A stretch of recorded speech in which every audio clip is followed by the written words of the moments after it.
ارے کسی بے نمازی کو دیکھ کر کبھی دل میں درد پیدا ہوا؟ کبھی کسی شرابی کو دیکھ کر دل میں درد پیدا ہوا؟ کبھی کسی جواری کو دیکھ کر دل میں درد پیدا ہوا کہ یار میں اس کی اصلاح کی کوئی تو صورت نکالوں، میں کچھ تو کروں؟ یہ بے عملیہ دیکھ کر آپ کا دل جلتا کرتا نہیں ہے؟ مسجد کو تالا دیکھ کر کیا آپ کے اندر ایک غیرت ایمانی جوش نہیں کھاتی؟ افسوس وہ عائز قوم کی وہ پختہ خیالی نہ رہی، برق طبعی نہ رہی، شعلہ مقالی نہ رہی، رہ گئی رسم ازا، روح بلالی نہ رہی، فلسفہ رہ گیا، تلقین غزالی نہ رہی۔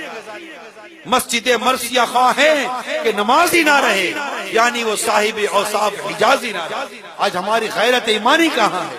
ہماری جوش ایمانی کہاں ہے؟ وہ دو ننھے صحابی جو پتہ پوچھتے تھے کہ چچا بتاؤ ابو جہل کہاں ہے؟ سنا ہے کہ آقا کو ستاتا ہے وہ۔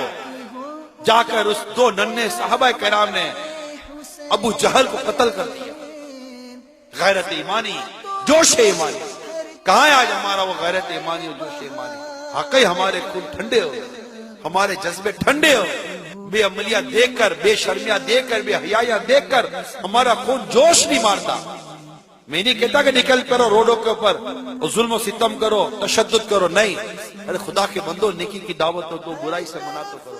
ارے کچھ نہیں کر سکتے تو کم از کم دو قطرے آنسو کا ہی بہا لو کہ یا اللہ یہ بے شرمی، بے حیائی، یہ بے غیرتی اور یہ گناہوں کی یلغار، اے مولا میرے دل کو نرم کر دے، میرے دل میں اسلام و دین کی ایسی محبت ڈال دے اور نیکی کی دعوت کے ساتھ جذبہ دے دے کہ میں تیرے دین کا علم سیکھوں اور میں بھی نکل پڑوں تیرے محبوب کی سنتوں پر عمل کرتے ہوئے نیکی کی دعوت عام کرنے کی۔